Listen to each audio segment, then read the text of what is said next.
Deep beneath the grand dome of the Vatican, where the light filters through stained glass and silence echoes through ancient stone, there lies a city within a city.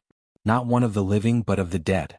This is the necropolis under St. Peter's Basilica, a place so sacred and so shrouded in history that even many devout followers don't know it exists.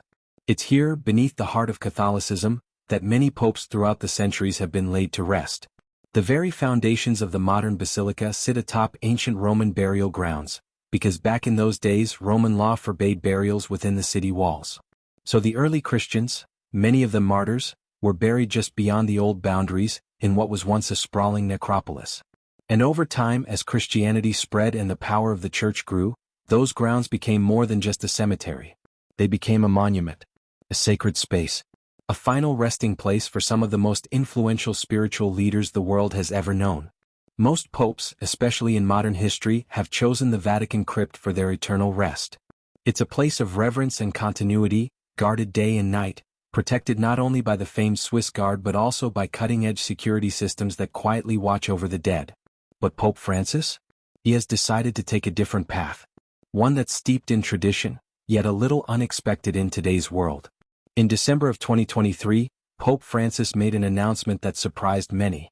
Instead of being buried in the Vatican crypt like so many of his predecessors, he revealed that he had chosen the Basilica of St. Mary Major as his final resting place. Now, this might sound unusual, but it's not entirely without precedent. St. Mary Major is one of the 4 major papal basilicas in Rome and one of the 7 traditional pilgrimage churches that have drawn faithful visitors for centuries. Since becoming pope, Francis has visited the basilica more than 100 times. Clearly, it holds deep personal meaning for him. And though it's been centuries since a pope was last buried there, Francis won't be alone. 6 of his predecessors already lie at rest within the basilica's walls. Anastasius III, Nicholas IV, Pius V, Sixtus V, Clement VIII, and Clement IX. But here's the thing. No pope has chosen this site for burial since Clement IX, and that was all the way back in 1669. That's over 350 years ago. So while it's not entirely without precedent, it's undeniably retro. A throwback to an earlier, more intimate era of papal history. And as with everything in the Vatican, the specific details about Francis's burial remain carefully guarded. But one thing is certain. His resting place, like his papacy, will reflect his unique choices. Even in death, popes are protected like heads of state. The Vatican's underground crypts and sacred spaces are under 24/7 surveillance, outfitted with high-tech systems that monitor movement and potential threats. The Swiss Guard may stand watch in full Renaissance armor, but behind the scenes it's cameras, sensors, and secured networks that keep the Vatican, and its residents, living or dead, safe from intrusion. Once Francis's final wishes are carried out, and his body is laid to rest in St. Mary Major, the Church will begin preparing for the next big step, the election of his successor. And this next step? It's filled with mystery, ancient rituals, and traditions that have survived nearly 800 years. The College of Cardinals, those high-ranking bishops from across the globe, will be called to Rome. But they won't immediately go into voting. After the Pope's death, the Church gives the cardinals around 3 days to prepare for what's called the conclave. That word comes from the Latin cum clave, meaning with a key, and it's exactly what it sounds like. The cardinals are locked away, literally, to choose the next pope. But that tradition didn't always exist. In fact, it was born out of frustration and desperation. Back in 1268, after Pope Clement IV died, the College of Cardinals gathered in the town of Viterbo to select his successor. They thought it would be quick. It wasn't. Days turned into weeks. Weeks turned into months. And months turned into years. 3 years passed with no decision. The people of Viterbo? They were fed up. So they started getting creative, and then aggressive. First, they cut off the cardinals' wine and fancy food. Then they gave them nothing but bread and water. And when that didn't speed things up, they actually tore the roof off the building.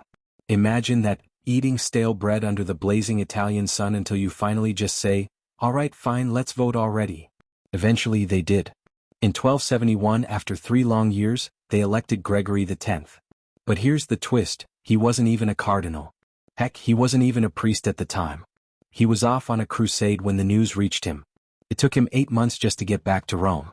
That entire debacle changed everything. Gregory X decided enough was enough. From then on, the conclave would be secret, strict, and fast. In 1274 he officially laid down the rules. If the conclave lasted more than 3 days, the cardinals would get only one meal a day. If it dragged on longer, that food would become even more scarce. The secrecy part? That became law too. No talking to the outside world. No leaks. Total lockdown. Since then, the process has only become more secure.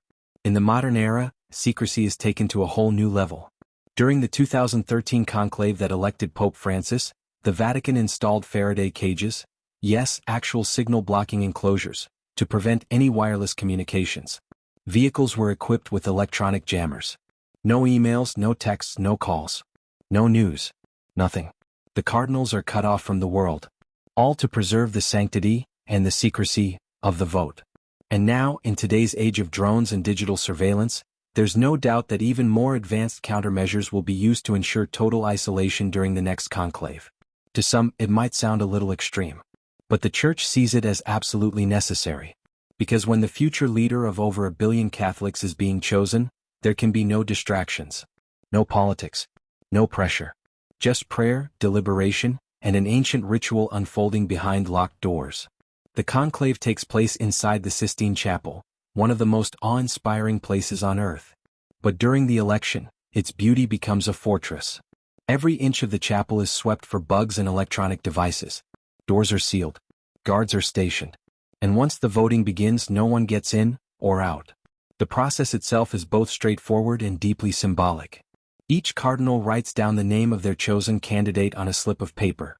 That paper is folded, then carried up to the altar and placed in a special urn beneath the watchful eyes of Michelangelo's Last Judgment. 3 cardinals, randomly selected, count the votes. Then they burn the ballots. Here's where the entire world gets a visual cue. If the vote was inconclusive, chemicals are added to the burning ballots to create black smoke, which pours out of the chapel's chimney. But if a decision has been made, if 2/3 of the cardinals have agreed, the ballots are burned without the chemicals and white smoke rises. It's that simple. And yet, that moment, those plumes of smoke, signal a massive shift in global leadership. Within minutes, thousands flood into St. Peter's Square. Cameras roll. The world watches. And soon, a new pope steps onto the balcony with a simple declaration: Habemus Papam. We have a pope. That moment of announcement is dramatic, yes. But behind it is an entire machine of preparation.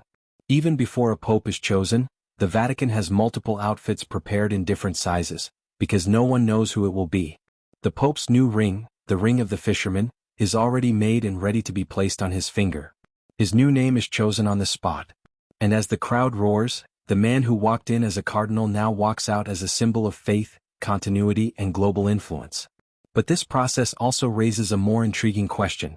What happens to the former pope if he dies? In the case of Pope Francis, he will receive the same ancient rites that have honored popes for centuries. His body will lie in state in St. Peter's Basilica, where thousands will pass by in silence to pay their final respects. 3 coffins will be prepared, one of cypress wood, one of lead, and one of elm or oak, each sealed and nested within the other. This tradition ensures not only preservation and symbolism but also security. The Pope's body is accompanied by official documents, medals, and a sealed record of his papacy. Then he is entombed with great ceremony, with prayers and songs echoing through the basilica's vast halls. But unlike most of his recent predecessors, Francis won't be buried in the main Vatican crypt. Instead, his choice of St. Mary Major ties his legacy to something deeply personal. This basilica is home to the famous icon of the Virgin Mary, known as Salus Populi Romani, protector of the Roman people. Pope Francis has prayed before this icon more than any other pope in modern times. Every trip he has taken abroad began and ended with a quiet visit to this image. So it's no wonder that he wants to be laid to rest here, close to the symbol that accompanied him throughout his papal journey. In a sense, it's less about breaking tradition and more about returning to it. A quieter tradition. A humbler one. But even as Pope Francis makes his plans, the Vatican is also preparing for what comes next. Not just the conclave but the transition of power. The Camerlengo, a cardinal appointed to manage Vatican affairs between popes, steps in temporarily. His duties include verifying the pope's death, securing the papal apartments, and guiding the church through the interregnum, the time between papacies. He even performs the ritual of tapping the pope's forehead with a silver hammer and calling his name 3 times, a symbolic gesture to confirm death before the transition begins. The papal ring is broken. The seals are destroyed. A new era begins. And yet, as all of this unfolds, one thing remains constant: the mystique of the Vatican itself. Few places on earth carry such layers of history, secrecy, and ritual. And even fewer can blend modern surveillance with centuries-old tradition as effortlessly as the Holy See. Whether it's Swiss guards in feathered helmets or covert facial recognition systems scanning pilgrims, the Vatican is a paradox, ancient yet always evolving. And while Pope Francis's burial plans may deviate from recent custom, they fit perfectly into the larger tapestry of papal history. In fact, some historians believe this choice might influence future popes. Perhaps Francis is setting a precedent, signaling that a pope's final resting place doesn't always have to be beneath St. Peter's. Perhaps the next leader of the Church will also follow his heart, choosing a burial site based on devotion rather than expectation. After all, being pope is about more than tradition. It's about personal conviction, spiritual leadership, and sometimes breaking with the norm to return to something deeper.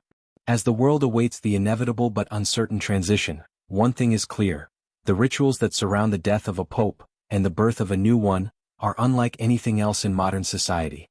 It's a blend of medieval symbolism and 21st-century precision. A theater of solemnity that plays out on a global stage. And while most of us will never step foot inside the conclave, or stand before the tomb of a saint, we're all participants in this unfolding story. Because when the white smoke finally rises again above the Vatican, it won't just be a signal to the cardinals or the clergy. It will be a signal to the world. A sign that faith, no matter how ancient, continues to evolve. That even within the most rigid of traditions, there is room for change. And that the man chosen to wear the white robe will not only carry the weight of history, but also the hope of the future.